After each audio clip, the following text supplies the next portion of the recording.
পুরোপুরি ইসলামের মধ্যে আসো। পরিবার থেকে সুদ ভিত্তিক অর্থনীতি বাদ দিয়ে দাও।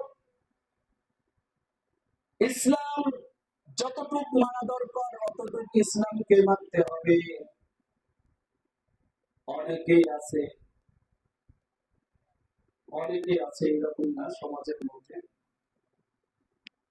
নামাজ একবেলা যদি পড়ে আরেক বেলা পড়ে না, তাই না?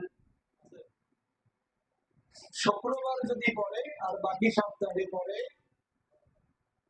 বাকি সপ্তাহের খবর নেই। আবার অনেক মানুষ আছে যারা ঈদের নামাজ পড়ে। কিসের নামাজ? যারা শুধু ঈদের নামাজ পড়ে, বাকি 5 ওয়াক্ত নামাজের খবর নাই। এইরকম অনেক মানুষ আছে। এদের ব্যাপারে আল্লাহ রাব্বুল আলামিন বলেন, তোমরা পুরোপুরি ইসলামের মধ্যে আসো। ইসলাম যদি মানতে হয় পুরোপুরি ইসলাম মানো।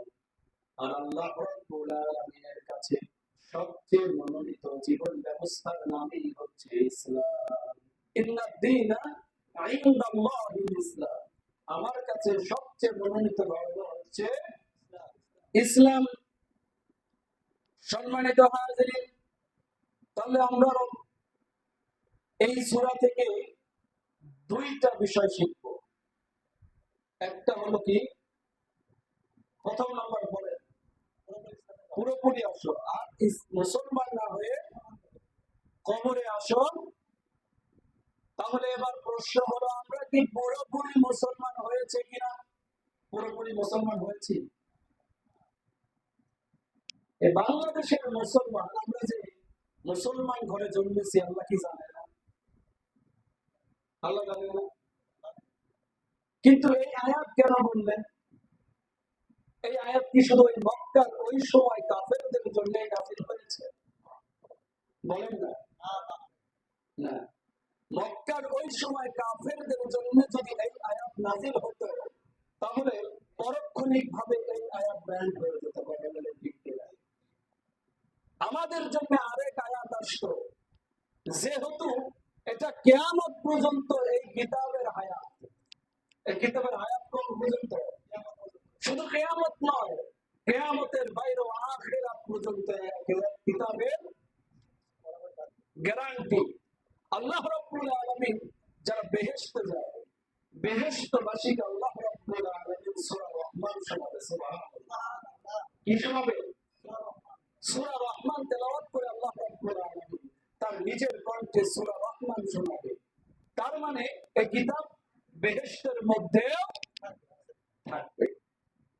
যেহেতু আল্লাহ রাব্বুল আলামিন সূরা রহমান তেলাওয়াত করে শোনাবে বেহেশতবাসীকে, যারা বেহেশতি, এই মানুষদেরকে, আমাদেরকে আল্লাহ রাব্বুল আলামিন সূরা রহমান তেলাওয়াত করে শোনাবে, তার মানে এই কিতাব বেহেশতের মধ্যেও থাকবে। সম্মানিত হাজিরিন, তাহলে আল্লাহ রাব্বুল আলামিন বলেন, ঈমানদারগণ, মুসলমান না হয়ে কবরে আসো না। কি বলছে? কাফেররা মুসলমান না হয়ে কবরে আসো না, এই কথা বলছে। একটু ভালো করে বুঝবে। আল্লাহ বলল, হে ঈমানদারগণ, যারা ঈমান আনছো, তোমরা তো ঈমান এনেছই, তোমরা তো মুসলমান, তোমরা তো মুমিন, ঈমানদার, তোমরা মুসলমান হয়ে কবরে আসো। তার মানে ঈমানের চেয়েও কি মুসলমানের মূল্য বেশি। কথা কি বোঝা যায়? আপনাদেরকে আল্লাহ রাব্বুল আলামিন সুন্দর করে আবার ভালো করে বোঝান।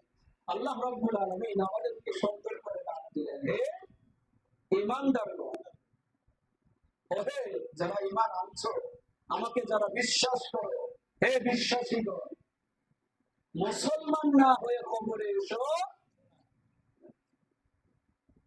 রাসূল সাল্লাল্লাহু আলাইহি ওয়াসাল্লাম বলেন, সে হচ্ছে খাঁটি মুমিন, খাঁটি মুসলমান। খাঁটি মুসলমান হচ্ছে সেই ব্যক্তি যার হাত ও মুখ হইতে অপর মুসলমান নিরাপদ থাকে। অপর মুসলমান, যার হাত ও মুখ হতে অপর মুসলমান নিরাপদ থাকে, তারাই হচ্ছে খাঁটি মুসলমান। আল্লাহ রাব্বুল আলামিন যে এই আয়াতের মধ্যে বললেন যে তোমরা মুসলমান না হয়ে কবরে এসো না, আবার রাসূল সাল্লাল্লাহু আলাইহি ওয়াসাল্লাম বলতেছেন যে খাঁটি মুসলমান সেই ব্যক্তি যার হাত ও মুখ হতে অপর মুসলমান নিরাপদ থাকে। আল মুসলিমু মান সালিমাল মুসলিমুনা মিন লিসানিহি ওয়া ইয়াদিহি, হাত ও মুখ এই দুইটা হতে যে নিরাপদ সেই হচ্ছে খাঁটি মুসলমান।